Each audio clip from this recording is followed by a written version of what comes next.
It's hard to believe, but the history of rockets is ancient. That is about 280 BC. At that time, Chinese chemists discovered gunpowder. Gunpowder was initially used merely for lighting fireworks. Later it was seen how much more useful is this gunpowder with firearms and bombs. This old history is therefore not exactly of rockets, but it must be accepted that rocket science started there. Again, suppose we have built a tower 30 km high. Now if you release an object from this tower, it will fall straight to the ground. If you throw the object with a little force, it will fall to the ground in a curved path. But if you shoot the object at 4,270 km per hour, the object will never come back to the earth. It will move beyond the earth's gravitational pull. If you throw an object at a speed of 28,000 km per hour, it will follow a curved path towards the earth. However, if the curvature of the object matches the curvature of the earth, the object will fall freely but won't touch the earth's surface. Instead, it will keep revolving around the earth. This means that by throwing an object at a particular velocity and height, we can take advantage of its unique trajectory characteristics. Now, the question is how to take an object to a certain height and give a certain velocity. That's when rocket science comes to the fore. When a balloon is inflated and released, the balloon moves in the direction opposite to the direction in which the air is coming out of the balloon. The mathematical explanation of this is that every action has an equal and opposite reaction. As long as there is action, there will be reaction, which is called Newton's third law of motion. A rocket works just like a balloon, but the difference is that the trajectory of a balloon is unpredictable, while the speed of a rocket is predictable and controlled. 99% of the total weight of any rocket is fuel, because from Newton's second law of motion, we know F equal to ma. That is, the greater the mass of an object, the greater the force required to accelerate it. The rocket through which the James Webb Space Telescope was sent into space is called Ariane 5. The weight of this Ariane 5 rocket is 850 tons. Now think about the amount of energy required to lift an object weighing to 800.5 tons. And for this reason, about 90% of the total weight of a rocket is fuel. There are two types of rocket fuel, liquid and solid. Aluminum powder and ammonium perchlorate are used as solid fuels. Their reaction produces a large amount of energy in a very short period, which uses solid fuel in the boosters on either side of the rocket. The two boosters on either side of Ariane 5 each carry about 241 tons of solid fuel. But the surprising thing here is that this 241 tons of fuel is burnt in just 2 minutes. But in these 2 minutes, the rocket goes up about 65 km. After the booster ran out of fuel, the booster separated from the rockets and fell into the ocean. They are then collected from the sea for reuse. On the other hand, liquid fuel is used in the main rocket. Hydrogen is used as a liquid fuel. Hydrogen is the lightest element found in nature, but at normal temperature, hydrogen is in the gaseous state. So hydrogen is converted into a liquid by cooling, so that a large amount of hydrogen can be carried in a rocket. Hydrogen turns into a liquid at about -253 degrees Celsius. However, the higher the rocket goes, the lower the oxygen content will be. In a space, there is no oxygen at all. And if there is no oxygen, the reaction of hydrogen will not take place, so the rocket is given separately with oxygen. And oxygen is liquefied at -180 degrees Celsius and is stored in the rocket. The reaction of hydrogen and oxygen produces water and energy, so the smoke we see coming out of rocket is water vapor or water. Now you may be wondering about the huge amount of reactions that take place in a rocket and the huge amount of heat that is generated. And at this heat, any metal is supposed to melt. So why doesn't the rocket melt? When hydrogen and oxygen are injected into the rocket main engine, the reaction produces temperature of up to about 3300 degrees Celsius. At this temperature, the metal used in the rocket is supposed to melt, but this does not happen because of the excellent cooling system used in this case.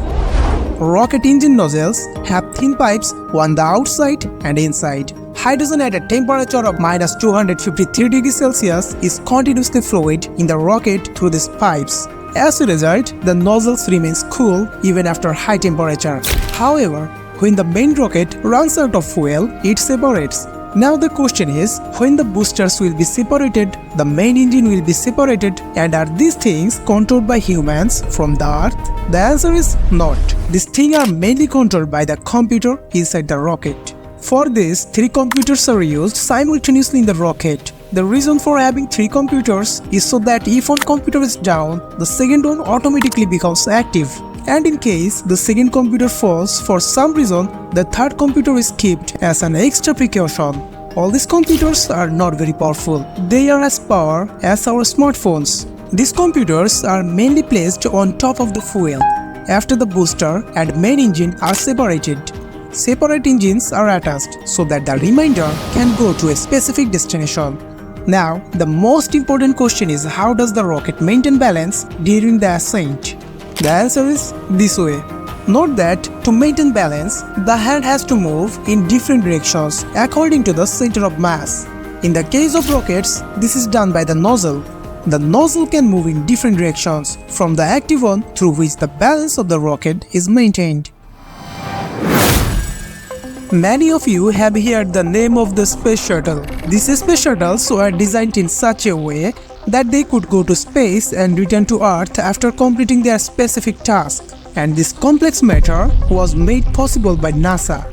NASA has completed 135 missions in the last 30 years through this space shuttle. The last space shuttle was used in 2011.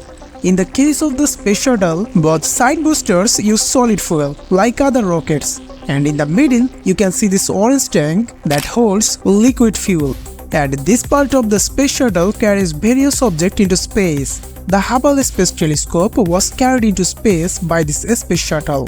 The electricity required for the inner workings of the space shuttle is generated through this reaction of hydrogen and oxygen, and the water produced from this reaction is used by the astronauts as their drinking water. Along with these space shuttles also store the fuel needed to return to Earth.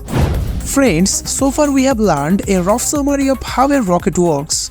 However, many things have to be maintained at the launch pad while launching a rocket. Now let's know a little about it. A rocket launch pad has to be made keeping in mind various things.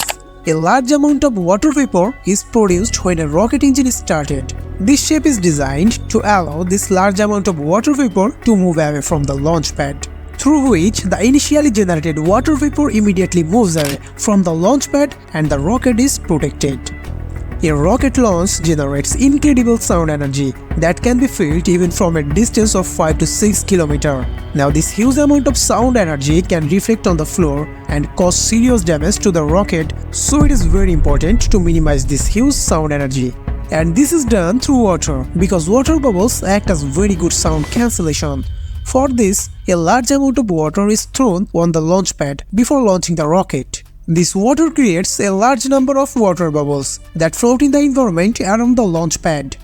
The sound energy generated by launching the rocket through this water bubble is converted into heat energy, and the rocket is protected from the harmful effects of sound energy. This same technique is also used in submarines to prevent the submarine from being detected by sound.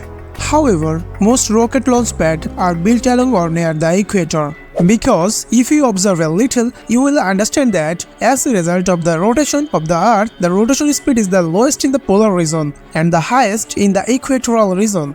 As a result, any object in the equatorial region already has a speed of 1650 km per hour. Now, if the rocket is launched from the equatorial region, it will take maximum advantage of the Earth's rotation. The result will be relatively low fuel consumption, and this is very important. Well, have you noticed one thing? That after launching any rocket, it does not go straight up all the time. After some time, it bends along the rotation of the Earth. And bending towards the rotation of the Earth allows any rocket to orbit with maximum advantage of the rotation of the Earth. Since the launch of any rockets, its fuel is continuously decreasing, so its weight is continuously decreasing, and as a result, the rocket's velocity is continuously increasing. In this way, the rocket delivers any satellite to its desired orbit at the desired speed. So far, the main issues of a rocket have been said, but apart from this, there are hundreds of other factors behind the successful flight of a rocket. Each of these has to be maintained with 100% accuracy. The mechanism of a rocket is a huge engineering as well as huge work. Now let's talk briefly about the orbital process. How fast an artificial satellite would need to stay in a certain orbit and how long it would take to orbit the Earth is a mathematical matter. For example, the formula for the velocity of a satellite is this. This is the periodic formula. Note here that whether the satellite is low or high does not affect these formulas. Moreover, how much power should be added from a given position when a satellite goes into another orbit is a purely mathematical matter. Three laws of Kepler's orbit are very important in this regard. However, I am trying to simplify this by not directly saying the math. If a satellite's orbit is circular, the satellite's velocity will always be the same. But if the satellite's orbit is elliptical, the satellite's speed will be greatest when it is closest to Earth. And at the position where the distance between the Earth and the satellite is the greatest, the velocity will be the least at that position. The further a satellite is from Earth, the larger its orbit and the slower the satellite speed. Now imagine a satellite orbiting the Earth in a circular path. In that case, the engine needs to be boosted first to take the satellite into low orbit. In this, the shape of the orbit will be slightly elliptical. Then reduce the speed and wait until the highest point of the new elliptical orbit.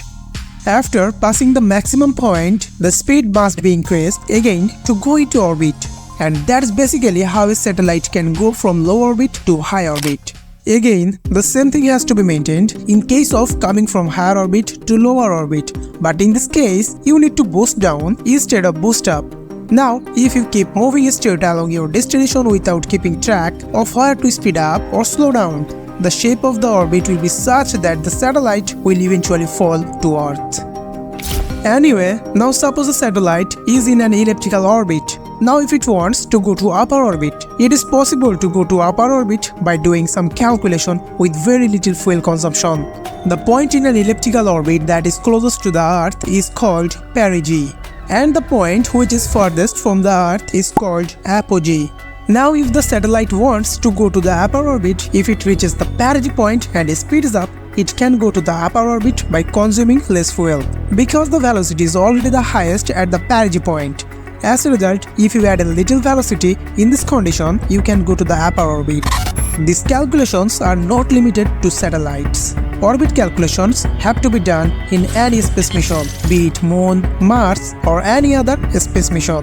Now, I ask a question, what will happen if the speed of our natural satellite or Moon becomes zero at this moment?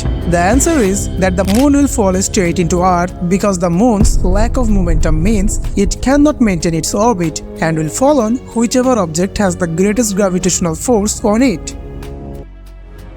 We are continuously launching satellites into space, which makes our life easier and communication technology more accessible. Without satellites, our civilization would regress to the Middle Ages or even earlier periods. If all the satellites were suddenly destroyed, people all around the world would be left isolated. The global economy would collapse, the banking system would break down, the online banking and ATM banking would no longer work. Import and export would come to a halt and ships and air traffic would face major difficulties. Internet, television and radio networks would go down, and we would have to navigate without the assistance of GPS.